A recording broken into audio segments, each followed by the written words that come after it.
Kelee Ringo and Nolan Smith have, pretty sizable roles, more than usual. Is that something that you can see continuing over these last 4 games here to maybe take some of the snaps off of maybe Josh Sweat or, whoever else there, maybe Slay or Bradbury? Yeah, I think, those guys have done a good job through practice and earning some of those spots. And I think as we talk about it every week in terms of our rotations and our plans, those guys are certainly in that conversation to help us as we move forward. What do you like about, what they've showed you? Yeah, I think you see some quickness and speed for both of them, some twitch at the point of attack, and the ability for Kelee to get out there and challenge and do some things there, which was nice. You try to use his length to his advantage. So, and then Nolan's obviously been physical at the point of attack, and you see his athleticism as well. So I think those guys are growing, they're learning the defense, and they keep getting better, and the coaches are doing a good job developing them. Sean, on that, with Ringo, it seemed like he was in on some of those third and medium range. The last 3 games, passing-wise, quarterbacks have had a ton of success there in those situations. Where have you seen those issues, and where do you think those can be fixed? Yeah, that's a great question. We've been targeting those and really trying to pinpoint where, and to be honest with you, it's been at a few different areas, and it's kind of been different each game or even each situation. Obviously, it always starts with the play call. You can always reflect and put them in a better situation after you see the play of what the route is and how you want to match that route differently based on the coverage and the system that we got up that week. And then I think there's just some other finer details that we want to keep refining and trying to help our guys be in better positions to go win those situations. As a follow-up to that, you're second in the league in first and second down sacks. You're last in the league in third down sacks. Why isn't that translating the third down as much?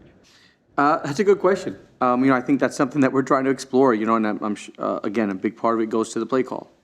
That you got to continue to be aggressive and continue to find spots and matchups that you like to be able to win on those situations. And then, we're obviously cognizant of time to throw and things like that and different situations that show up there. And, that's a function of rushing coverage working together with the play call. You got to get the quarterbacks off the spot. You got to buy some time in the coverage. And then we got to win when we get some matchups up front consistently. And we got to keep working to improve there. Sean, after the game, Josh Sweat said that he's not used to our group not taking care of each other when it comes to pressure. Do you think that there are players not playing team defense and being more concerned with individual performance? I don't have that sense. And I think the big thing is obviously after a game like that, it's a frustrating loss, it's a frustrating way to go. And we all want to get better.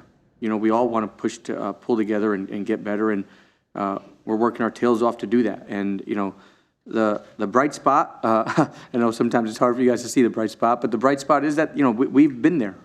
We played some really good football games and some really good parts of games and done really good against some offenses. In the last 2 weeks, they're not our standard, and we accept that and we know that, and we're going to lean back into what we really believe in ourselves and our standard, and we got to go back and achieve that, from a coaching standpoint and a player standpoint.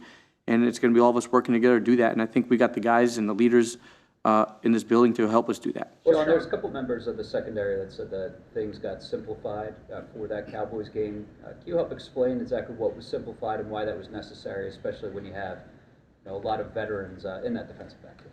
Yeah, I think probably what they meant, and obviously you got to ask them exactly what they meant, but probably what they meant is that we're just trying to really hone in and be able to hang our hat on something that the guys can feel confident and go out and play with, and because ultimately that's the most important thing, is making sure from a schematic standpoint we've got enough answers and that the players have the answers on the field that they can go adjust to and respond to whatever an offense is giving us.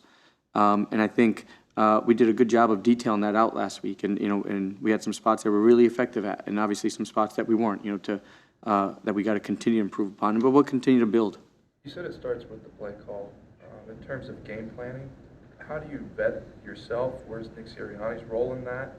And 13 games into the season, where have you found improvements in that? Yeah, I think I think it always starts with the play call, and it always starts with the play call, right? For me, at least.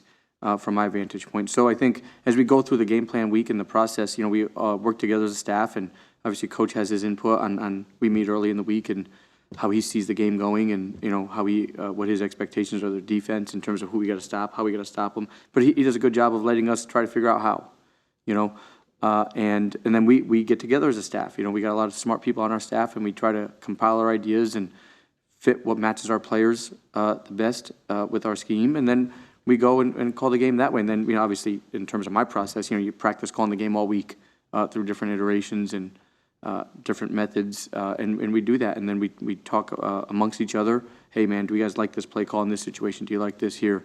And we prepare our players that way and try to give them some anticipation of what to expect in certain situations. Have you heard